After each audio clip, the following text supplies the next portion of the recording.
গুম করে নির্যাতন এবং জুলাইয়ে ছাত্র হত্যা মামলায় সাবেক দুই পুলিশ কর্মকর্তা ফারুকী ও আলেপকে ট্রাইব্যুনালে হাজির করা হয়েছে। এই মুহূর্তে সেখানে আছেন রিপোর্টার আফজাল হোসেন। আমরা সরাসরি যুক্ত হব তার সঙ্গে।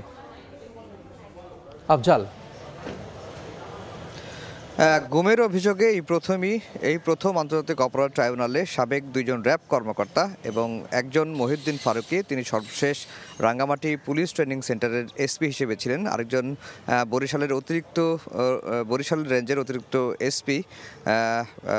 আলেপ, তাকে ট্রাইব্যুনালে হাজির করা হয়েছে এবং কিছুক্ষণের মধ্যেই শুনানিটি শুরু হবে এবং শুনানিতে এই মামলায় তাকে গ্রেফতার দেখানোর জন্য প্রসিকিউশন আবেদন করেছে, সেই আবেদনের শুনানি হবে এবং আমরা আশা করছি যে অল্প কিছুক্ষণের মধ্যেই তাদেরকে এই জুলাই আগস্টের যে গণহত্যার মামলা এবং একই সঙ্গে গুমের যে অভিযোগের যে মামলা, সেই মামলায় তাদেরকে গ্রেফতার দেখিয়ে কারাগারে পাঠাবেন আদালত, এমনটি কিন্তু ট্রাইব্যুনালের প্রসিকিউশন বলছেন। আর আজকে জুলাই আগস্টের গণহত্যার অভিযোগে আওয়ামী লীগের সাবেক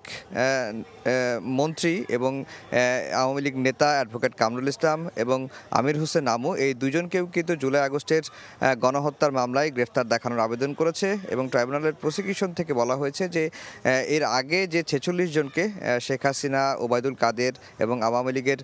আরও বেশ কয়েকজন নেতাসহ তাদেরকেও কিন্তু এই মামলায় গ্রেফতার দেখানো হয়েছে, কিন্তু যেহেতু অ্যাডভোকেট কামরুল ইসলাম এবং আমির হোসেন আমু অন্য মামলায় গ্রেফতার রয়েছেন, সেই কারণে তাদেরকে এই জুলাই আগস্টের গণহত্যার মামলাতেও গ্রেফতার দেখানো দরকার এবং সেই কারণেই তারা আজকে ট্রাইব্যুনালের প্রসিকিউশনে এই আবেদনটি দায়ের করেছে এবং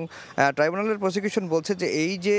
বিচার চলছে এবং এই বিচারটি অত্যন্ত স্বচ্ছভাবেই হচ্ছে এবং দিনের আলোর মতো পরিষ্কার করা হচ্ছে এবং কারো বিরুদ্ধে যদি কোনো অভিযোগ উঠে থাকে সেটি তদন্ত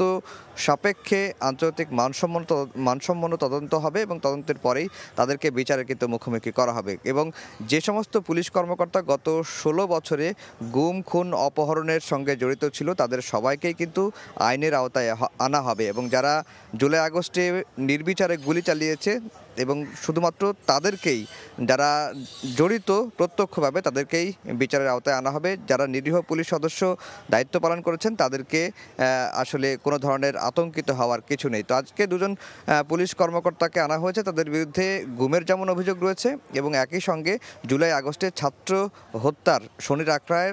জুবায়ের নামে একজন ছাত্রকে হত্যার অভিযোগও কিন্তু এই দুজনের বিরুদ্ধে রয়েছে। তো কিছুক্ষণের মধ্যে শুনানি শুরু হবে, শুনানির পরে এই দুই পুলিশ কর্মকর্তাকে গ্রেফতার দেখিয়ে কারাগারে পাঠানো হবে। তো এই ছিল আন্তর্জাতিক অপরাধ ট্রাইব্যুনাল থেকে আমার কাছে সবশেষ খবর। সহকর্মী আফজাল হোসেন যুক্ত হয়েছিলেন আন্তর্জাতিক অপরাধ ট্রাইব্যুনাল থেকে।